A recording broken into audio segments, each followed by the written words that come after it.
So I am here with the new 5 Series, and I have the giant key that we were all looking at yesterday, which of course when you press the little button there, it comes on and shows you all kinds of information about the car, whether it's locked or open. You can see it's open there on the screen.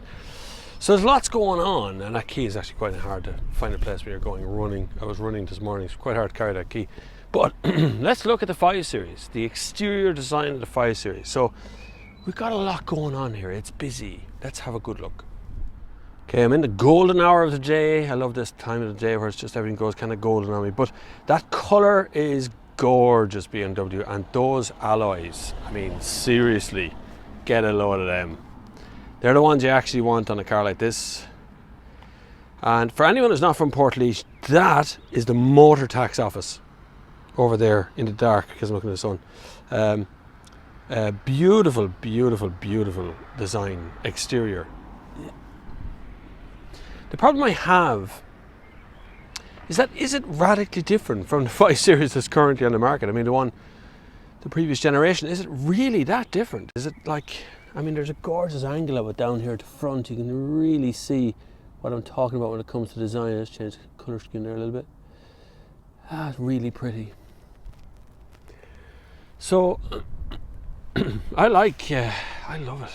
I love it. But driving it's a different matter. I love the design. It's got a very sporty design. Driving it, however, now is a whole different ballgame. At lower speeds, I find the suspension a little bit sharp here and there. I also see a lot of them on the road, and this could be a problem. Now, this one is an X-Drive.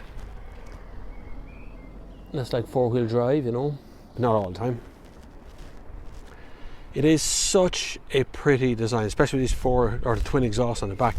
Now, like I say, I drove up to the Curragh today in Kildare to go running, and I was overtaken by 4 of these exact cars. So, exclusivity?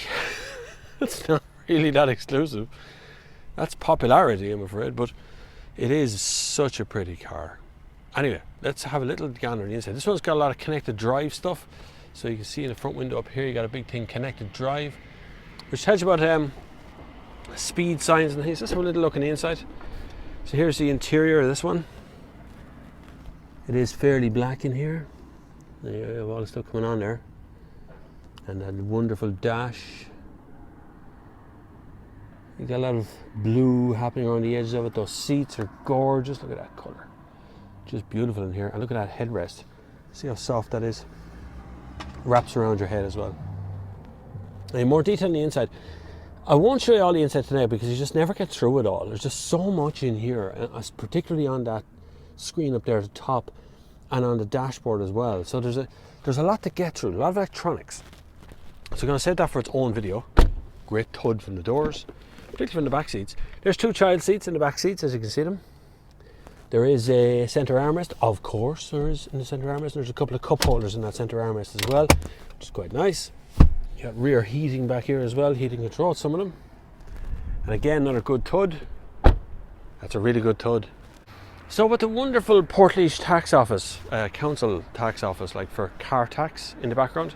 The reason I'm filming this here is because it's a lovely car park on its own. There's nothing else in the car park, but this car is just nice. The tax on this car is 290 quid a year. That's, my car is 3 times that, nearly 3 times that. Mine's like an 11-year-old car.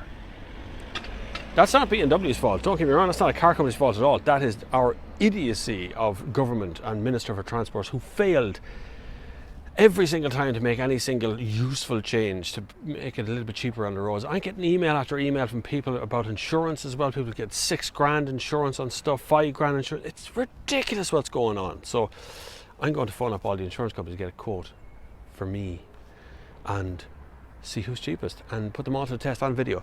That's a video that's coming on, it's on the way. But right now you can help support my channel and keep it free, which is patreon.com/thenextgear.